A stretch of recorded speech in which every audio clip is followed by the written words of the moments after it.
treading over to see who they can find here, and they will bump into Mickey. Mickey is going to take a stun to the face here as they go straight away for the first blood attempt. He's into the trees, though, and he's able to make it out of there. I didn't have quite enough control and damage to take down Mickey, despite him walking into the midst of them all. Alliance, they're still going to head up to the high ground. Liquid, they're going to start punching back onto FNG, see if Alliance can hold the ground here to get the room, but they're a little hesitant now with the poison laid down on the ground. Alliance will back up, they'll retreat. They tried to get a nice little sneaky kill, get that nice like setup for a third bounty rune, but unable to. They did see some weaknesses in that Liquid draft. You know, at the start here, we see the Vipers almost always get Nether Toxin at the start. Enigma's gonna get Eidolon, so you have good ways to pressure. When you have Lion and a dying, natural stuns and strong level 1s, they try to get something out of it. Well, let's see how these lanes go then. So as you say, the pick of the Wind Ranger, you feel that this lane, Limp, he's got the potential to outplay Quake for as a Viper in this 1v1? Yeah, it's all about like just you do well in the matchup, and then as soon as you're at level 6, if you're able to go that rush javelin, you get a rotation or something, you can kill that Viper and stop him pretty much entirely. So we've seen a lot of times now Vipers, they've learned how to play this matchup, and they actually just always just Nether Toxin push the wave, and then Wind Ranger actually kind of struggles a bit because you don't hit 6 first if you don't get denies. So it's really all about the deny game. Nice little range creep denied from Limp. Down it on the bottom lane. Oh, Tiger, he's going to be able to find a courier. Nice little bit of gold here for Liquid. And this lane as a whole, so this boxy Tiger duo of the Earth Spirit and the Enigma, there's going to be pressure. Top lane though, Mickey, he's actually able to draw first blood here on S4. Steps up a bit too far, and with the two of them, they've got the kill potentially here with the Scrim Ursa lane. S4's got to be careful in this matchup. Yeah, this is the lane really to watch out for. This is where the chaos, and this is where I think Alliance can just completely crumble. This is very tough for S4. It's an Alchemist versus Ursa, and not just an Ursa. It's an Ursa with the Grimstroke, one of the best enabling supports in the game. So it is very hard. They have to be very careful how they use their stuns, and they have to force the lane in constantly with acid spray. So just got to be a little bit more careful next time. See how well I'm able to do that. Well, taking quite a beating here from Insania. And going back to bottom lane, this is the boring lane. This one, Earth Spirit and Enigma can't really threaten PA too much, especially not with an Undying at the back. They just have to play to maximize. Just get those denies going, block the camps, don't let Alliance pull back, and just get boxy so that he can get timings, not really slow down the PA besides just Eidolon denies. Yeah, going forward, we're seeing Mango being brought. He farms the small camp, pushes in the mid wave too, so he's getting just a little bit more out of Limp, but Limp does have a couple more denies, as we do see. I mean, if Quakefor keeps playing it like this, as you say, just aggressively shoving it in with the net, he's probably going to get more farm out of it. They're trying to get it onto Mickey. They've got the concoction here. S4, he's going to lay it down. It's not enough damage. S4's still got to be a little careful. Insania, he has got the mangoes, but no cooldowns at the moment. They've got the backup. Tiger rolls in straight away over towards Hanskin. They won't get S4, but they'll get the Lion. As Hanskin falls, another kill for Mickey in this safe lane. Bottom. FNG wants to punish that movement, though. He skills the tombstone for this. They're getting it onto Boxy, and they'll do it. So Alliance able to, as you say, just at least make an aggressive move themselves to mirror the action the Liquid's bringing up top. Yeah, that's actually pretty important. Like there was like a double creep wave going under the tower there for the Enigma, so it's really cool that FNG goes for a tombstone point. It's never something you really see. It's always going to be that soul rip level 2. They just capitalize because of their spirit rotations. I like that. As we'll be seeing that a lot. We'll be watching Taiga always making that TP toward top whenever they see a kill opportunity, because he can leave the Enigma alone for the most part. Boxy might have to just be a little more cautious. I don't think he expected that tomb.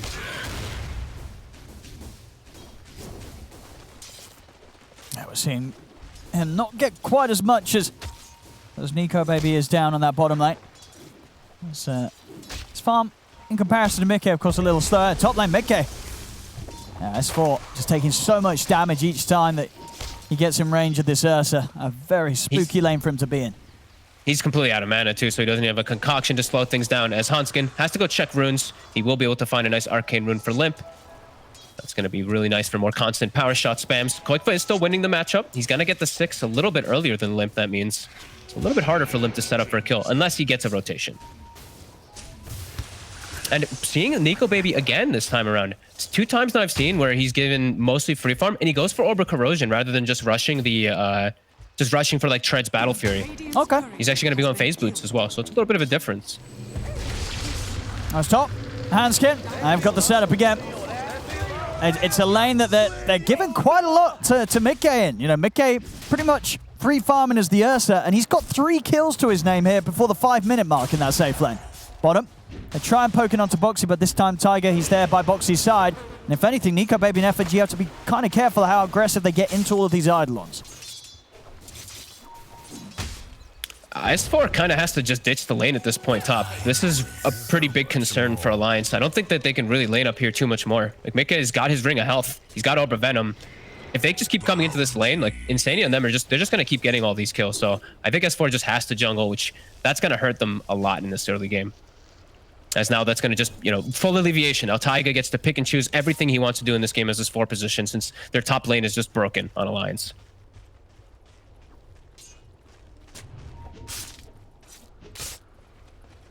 I'm interested to see, as you say, sort of after the orbital corrosion in the face, which route Nico Baby wants to go. If he does still want to go for the Battle Fury, if he wants to go for sort of that full fight. We have seen him before. He's one of the PA players that does still like to go the route of just the straight deso and get involved with the team. And I guess that wouldn't fare too bad here, right? Because you've got a fantastic roster to fight around with. When you look at the other heroes of Alliance, they want to get involved in that early action, and it could be, you know, used in a way to punish Mickey going for that Battle Fury build-up and maybe find an opening against Liquid's lineup.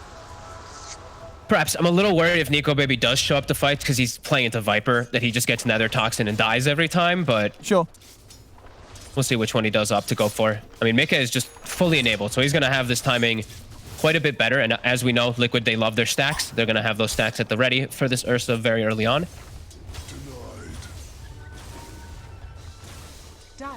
Scanning. So we'll see. Top S4 now starting to be able to get a little bit of farm here under the tower. Yeah, he's got his bottle. Rotation is starting to come from Koikfa. It's spotted, though. This ward inside the river. Both wards actually pretty much on top of each other. They will see Koikfa making the move up. I mean, Insania. They're trying to get a little aggressive onto Insania, but as you say, they're aware of what's going on. Bottom lane, Boxy gets jumped upon, immediately out with the TP. Good tower damage coming out here from Alliance, FNG. You even see the Undying beating on that tower. It's getting pretty low. This is nice pressure coming out. Every time they do see an opportunity when Taiga leaves. Are seeing Alliance capitalizing on this. As the tower is gonna get put into deny range any second now. I'll sit there able to stick around for the last hit. Oh, look, Limp's actually making the connection over. This could be a really nice rotation. Yeah, Tiger is going to try and make the jump forward here. At the same time, though, Nico Baby goes straight onto Boxy. Boxy sniped out by the power shot from Limp. They'll lose FNG, but this should be a cleanup for Alliance as Limp finds the setup onto Tiger. They clean up both kills. A tower and both heroes dead on the bottom lane. Alliance really getting that pressure into play down here.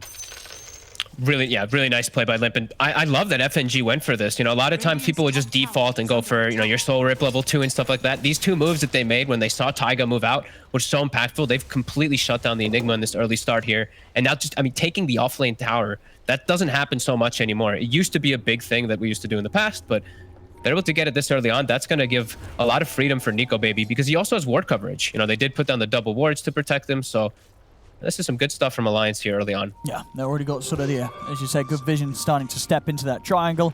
And with having both of those tier 1s taken as early there as they have done, they've got a lot of routes for access to try and find the setups. At the same time, though, Liquid, they're coming off the back of their own smoke. Tiger moving Quake into position. Quake went for the brown boots, rush into Rod of Atos, so he has got good setup and control.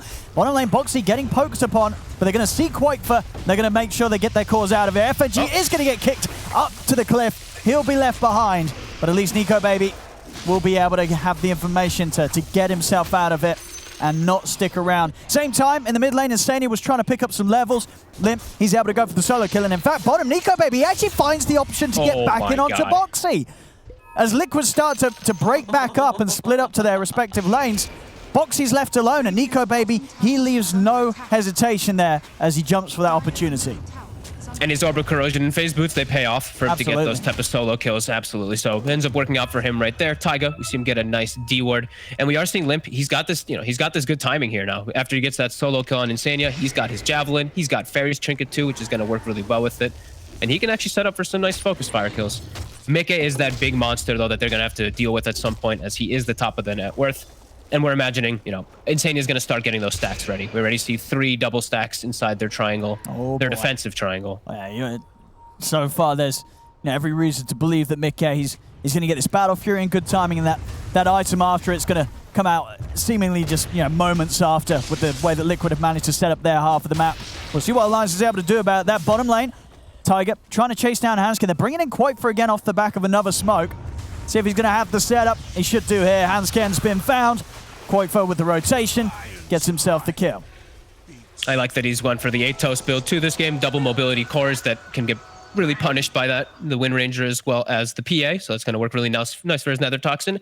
And Boxy gets some space now since they will be able to kill the Lion. He's able to put pressure on bottom. And he's been slowed down a lot. So his book is going to come out much later than usual. We've seen S4 now come out a decent margin ahead of that Enigma.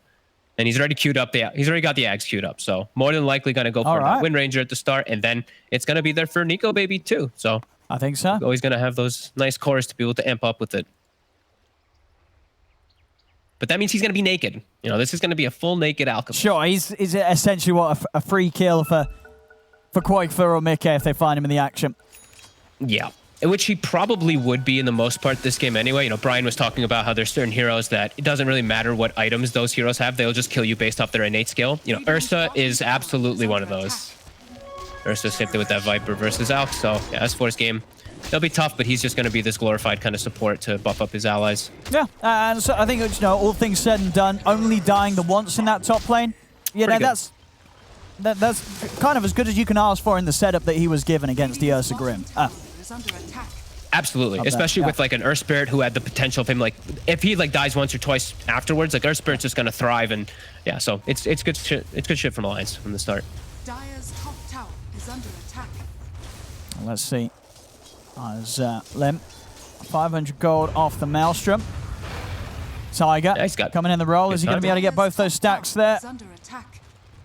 He is perfectly done. I mean, as you say, look at the jungle.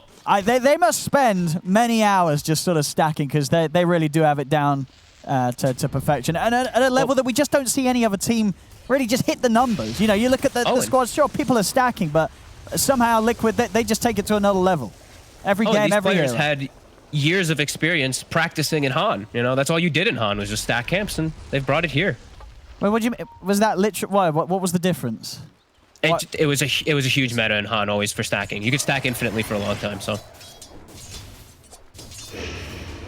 I mean, yeah, there's definitely some truth to that. As you say, we know the background of a lot of Liquid's players, and hey, it works.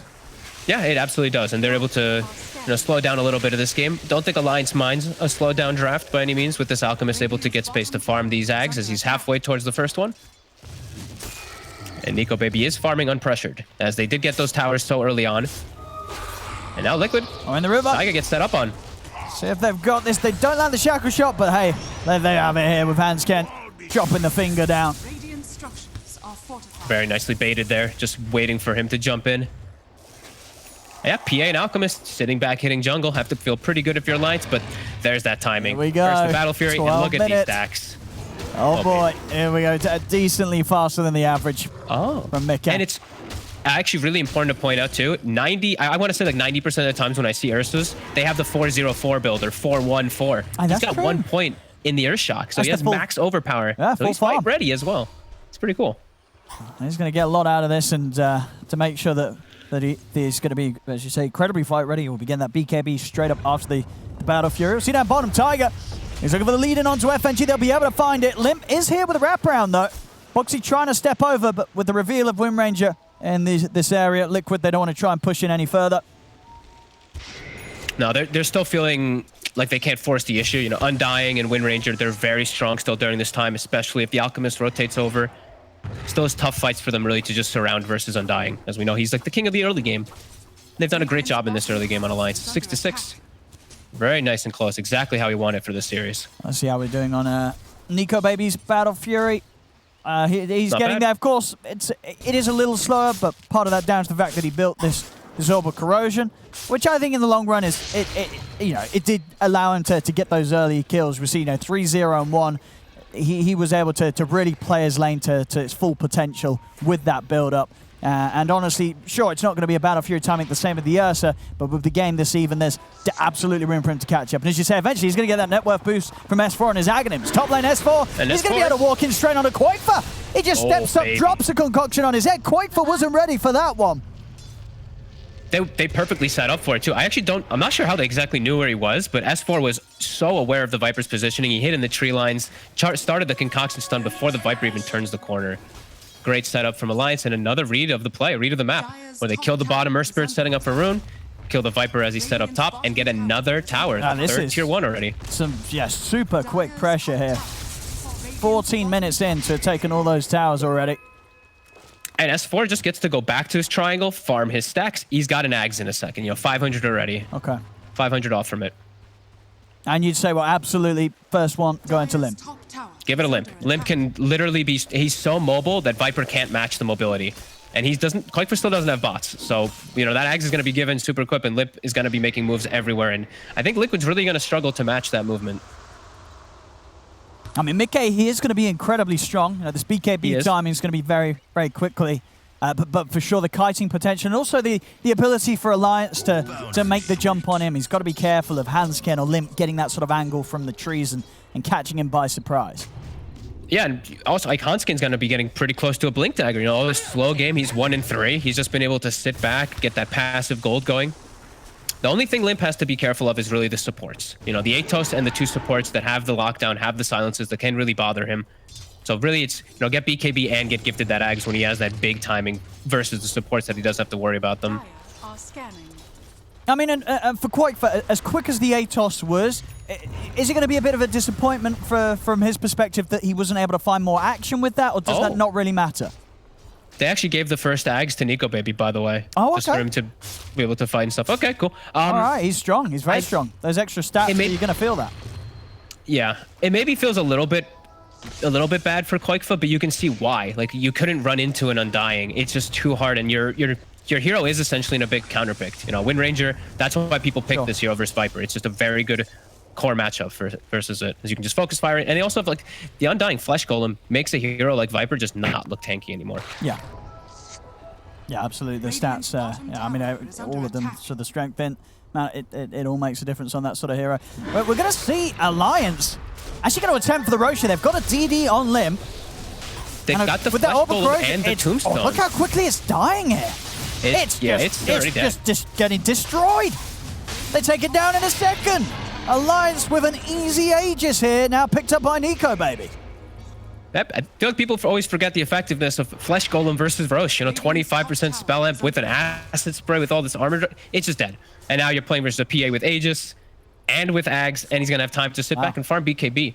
This is definitely concerning for Liquid. All right, yeah, this PA, mighty strong. I mean, Tiger, they're going to try and go. I don't even know if they can take him down the once.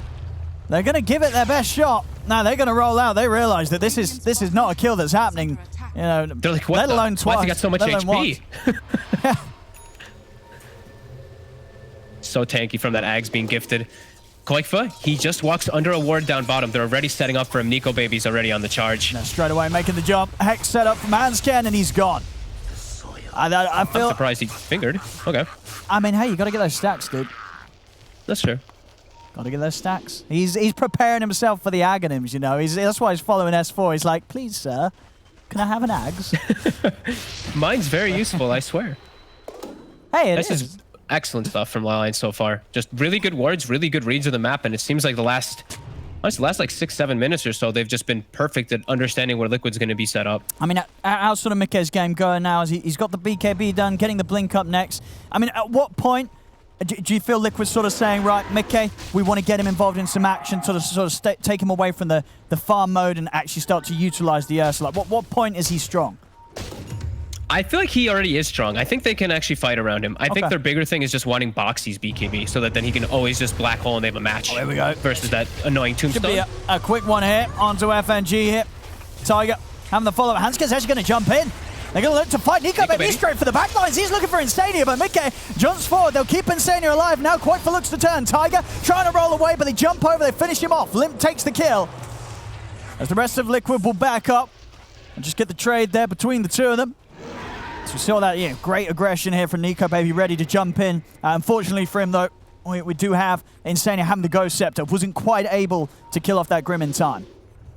I saw both of the supports on Liquid rushing that, so just knowing that the majority of the damage is going to be coming out either from Focus Fire or from PA hitting someone. Ghost Scepter, very valuable.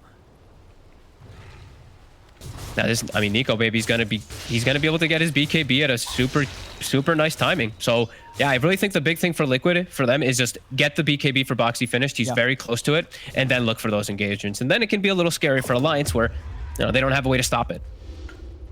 And who's sort of the big threat, the big target for a BKB black hole? Would you say it's Nico Baby or Limp? It's Nico Baby. It's Nico Baby. Oh yeah, Limp can get addressed by the supports. That's the thing. Like he's actually about to have BKB, so that'll make it a little bit easier for him. But the supports can deal with him if they do get the connection of spells. Actually, Koikfa even buying a Ghost Scepter too. Just really seeing that it's mostly physical damage on Alliance. Getting ready for the E-Blade setup, and now Taiga's hunting. He sees the Acid Spray, but S4. And does this sort of surprise you? Now S4 not going for another Axe. He's going to start building for himself now. He's queuing up the Blink next. Okay. I mean, it is a really feels like a very carry meta, so just giving it to the carry first, and then just having follow-up. Limp, sure. Good luck. You're on your own. No Axe for you. I mean, he'll give it to him. He'll get it eventually on Limp, right? So you don't want to be fully naked on the Alchemist. Sure. Blink is always a nice pickup for follow-up for stuns and control. I guess very nice as well. Against some sort of the setup as well. You see an Earth Spirit coming in, you see that Rod of Atos projection coming at you, you're going to get the chance to react. Yeah, and he can get on the back line too. He can follow up with the PA, and then it's like, okay, PA's killing everyone, and then there's an Acid Spray on top of him, right? Like, just because the Alchemist can get to that point. Wow. As Nico Baby, DD, and they both have BKBs. Yeah, he's pretty scary. McKay, straight into the trees. He senses something's up. He is right out of there underneath the tower. Unlikely Alliance is going to be able to reach him as deep as he's keeping himself. So, good read from Liquid here, making sure not to lose anyone to this last minute of Aegis and that DD in a bottle that Nico Baby has right now. Maybe losing Taiga. Power shot won't quite connect. He'll be able to roll away. Might stay down here to continue the push. Let's see what Taiga looks to do.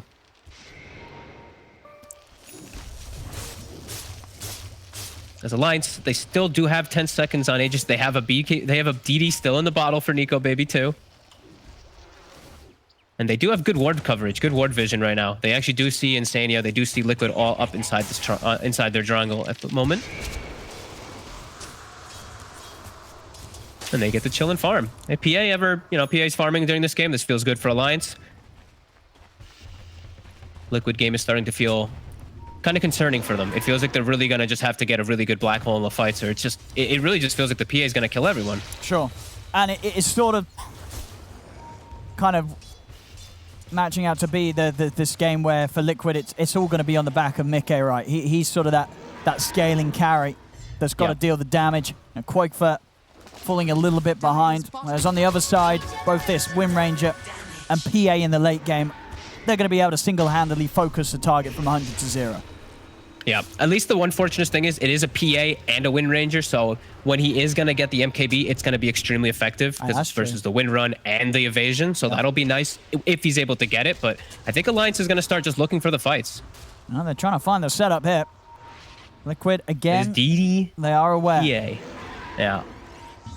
They're not allowing this ward is still watching them, Liquid, though. Maybe they'll try and fight this. They turn onto FNG. They take him down straight away. Tiger over the side. He's got the X-Swell set up there, buffed up by Insania, but it's not going to help him as Tiger will get ripped to shreds. It's just the game of killing the Earth Spirit and the Undying. It seems the one supports die and everyone just bails out instantly. Alliance wanting to chase for more, but Liquid just constantly running away and resetting the fights until they do feel like they can fight. Yeah. I guess Boxy wants Blink as well, so he can actually get the position for the black holes. It's just going to give Alliance more time, though. I mean, because that is the thing. It does feel like for Liquid's game, it's very much, they get to a certain point and then it's like, well, can we fight? And then it's like, well, maybe actually we need another item. But you feel that every time they're sort of having to postpone it, that's always just going to favor Alliance, these moments that pass. Yeah, it definitely does feel like it. As like S4, he's got the blink, he's going to go Solar Crest, and then he's going to start being able to gift more eggs. All right. In fact, the Wind Ranger's not going to have to buy it. Then now Limp can actually go for more greedy items for himself. He's got the Maelstrom BKB, then he's going for his own MKB. So he's going to be pure damage, and then he's going to be enabled from the Alchemist buff-ups. Yeah, Liquid playing this farm game because they just have to play into this hand. But it doesn't feel like it favors them. As now Basher is done. And the next item will probably be Abyssal. And then they do have a way to deal with BKB Black Hole as well. Haste. 10-8. A slightly growing lead here continuously for Alliance this game. A very steady one. 4K lead. Nico Baby now level 18. Well and truly enabled. As you say, for Liquid, Mickey waiting on the MKB and Boxy on that blink. Boxy pretty much having the blink. So they will have that solid jump, and that, of course the Aegis is gone. So if the fight comes to Liquid, they could look to fight with the blink BKB. They don't really want to go searching for it, but they have the option to be able to. They ideally want to wait for the MKB, but like I said, if it does come, then they will be able to maybe get a setup if Boxy's able to find the good one. They're actually going to go for the smoke, so let's see what they can find. Maybe they can catch Alliance off guard. Radiant are scanning. this should be As Alliance. Dire's middle tower is under as attack. good as opportunity as any to get that blink black hole off. Are they going to get all 4 bounties with an Alchemist? They are. S4 just walks in, so now they're aware that Liquid is definitely smoked making some move. Yeah, they get 4 bounties with an Alchemist lineup. That's kind of the dream. We're going to see that net worth really swing up quickly. And Solar Crest is done, so PA even stronger now. I see Limp's silently looking at S4's quick buy and hoping. He's actually got the execute up himself. He's trying to subtly send a message to S4. He's like, please. Please. And we'll see. As into the pit they go. Alliance. They're going to go for this. As we said, though, Liquid, they've got that jump. Can they find the opportunity? Can they get that angle, though, from Boxy? They're going to try for it. Tiger's going to try and start off the action. BKB's popped by Nico Babies. He turns straight away. They're looking to find the easy kills. He jumps over towards Mickey, forcing Mickey to head off to the side. BKB. The shackle's down. He's caught Tiger. Boxy's going to jump in. He gets the black hole onto the 2 of them. Do they have the follow-up damage, though? S4, he's still looking pretty healthy. FNG is still alive as well. He can't kill him in time as Nico Baby turns, crits down Boxy. Over towards Mickey. They go. Mickey pops the BKB. He's able to tear down S4. But the rest of Liquid, they've got to run because Limp, he's on the chase. He's over to Quake for they've picked up a 4th as it's only Insania left alive. As Alliance, they'll continue to run him down. As Liquid, they just can't find the fight there. Alliance were more than prepared.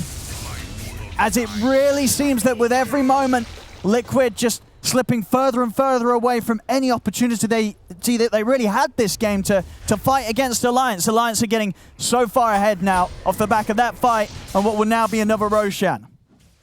They made that fight look kind of easy. Liquid was trying at any type of avenues to approach this. Mickey kills the tombstone instantly, which feels like it's super impactful, but then he's kited away from the BKB of Nico Baby. The hole comes out, but there's no follow-up. They're all controlled during it. It's just a black hole with nothing else. Maybe just a stroke of fate from Insania, but Insania also, he can't get into the midst of the action. He has to play up on this sideline, and yeah, they can't actually take the fight at all when they're all kited like that. No, just excellent moves there from Alliance. It does just seem that this game, Alliance they know the path to victory and that they haven't strayed from it at all so far. And Liquid's, it's hard to see the answer. How do you deal with this pressure and this momentum that Alliance has? Nico Baby, he's already on the hunt behind the towers. He's looking for action. He's going to jump over towards Boxy as the follow-up's there. Boxy locked down. Alliance just picking apart Liquid one by one now. And Limp has the Ags. He bought it for himself. He wants that mobility. It's so good versus the Ursa in the game anyway, so wanted it at this point. And this is really where Alliance, it feels like they can actually close the game pretty soon. Liquid, they can't take any fights. They have to get, it really does feel like they have to get a 3-man black hole, and they have to have everybody beating on it. I mean, this is really just looking very good from Alliance across the board so far here in this game one. I mean, what do you think the biggest difficulty has been for Liquid this game? Is it something that their draft lacks? Is it some sort of way that they set up the early game? I think Alliance just played the early game perfectly, honestly. I think FNG, like, skilling the Tombstone at level 2, killing Boxy, shutting him down effectively twice, taking his tower, taking mid tower. It feels like everything really just went so perfectly for them because of just a couple rotations that didn't work from Liquid. Nico Baby, again, just on the hunt behind his tier 2s. He's over towards Mickey. Mickey's got to put the BKB in the enrage and get out. As Tiger's coming, Nico Baby, he's hunting over.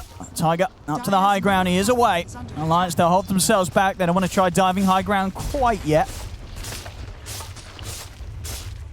Just this threat. You know, I think that this Undying pick really answered so many things that Liquid wanted to have. Like, they wanted to be able to fight into this Alchemist early on, and then Undying comes, and it's just like, we actually can't fight early because of this pick. And I think Alliance has just played perfectly around it. As they've read pretty much all the moves from Liquid, like even setting up for little cheeky plays like around runes, like the Arcane Rune where they set up on bottom. It's really just been heads-up plays from Alliance throughout this entire game. One of these games so far where, you know, the carry in the mid, flawless stuff. Nico Baby and Limp both yet to die in this game. It's a really good last pick Wind Ranger game. I know they were mentioning how earlier today it was versus like Willow and a couple other like straight counter ones. Limp has done an excellent job from start to finish in this game, and now onto the high ground. Still with a lot of time. Oh, he's in! Oh, he's diving tier 4s! A goodbye, Boxy. As Hanskin lays down another finger here to get the job done. They can't do anything. They really can't. Like, Mickey, he needs MKB to be able to hit the PA. He can't just rely on the break mechanics. I mean, so he's going to try to finish that one. I think he's going for a rapier. I think he needs to... I don't know if MKB is going to cut it. This game is looking pretty rough here for Liquid. And that might just be an understatement of how well Alliance is playing against them. Jump over towards Tiger. It's just another kill. It just doesn't stop these kills here from Liquid, from Alliance. 18-9, 16k lead here, 30 minutes in. Taking the mid-racks. Mickey will spend up, he'll buy the MKB, just wanting to have something to try and fight Alliance with. But you're going to be fighting into an aggressive move here from Alliance where they still have the Aegis for a minute and a half. They still have the cheese on Nico Baby. Nico Baby just takes the armor corruption. He doesn't even take the blur evasion talent. Doesn't need it. How quick everything is snowballing. He doesn't need it. That's Mickey. Mickey. See if he can take him down the once. Concoction out onto Mickey. They will manage to bring down Nico Baby the first time. Boxy's going to come up with a follow-up black hole, locking them down, and they got enough damage to take him down a second time. He's still alive. He's able to turn, jumps over towards Boxy. Nico Baby's able to survive through it all. The Hex comes out from Hanscape, kiting up Mickey. Shackle shot down to the two of them. Nico Baby, he's thinking about getting back in. He's eyeing them up here with the dagger. Straight back over to Mickey. As that's Mickey down and out. He's spent up fully for that MKB. He's out of the game for 70 seconds. They try their best there with the black hole to catch Nico Baby on the respawn, but they just couldn't kill him the second time. I think he may have been able to get him if he black holed perfectly, but he actually black holed a bit early. The Aegis came up, and Nico Baby was like a fraction of life, and he gets the cheese off because of that. I think if they timed it perfect, maybe they get the kill. Not sure if it would end up winning the fight for them, but a small thing can matter in these type of games as Alliance clean up the racks, and they're going to be able to back away and maybe even go for more as Limp's already pushing bottom. Yeah, they're ready to continue to close this one up. Alliance, Nico Baby picking up a nullifier. Got a full Daedalus done on Limp.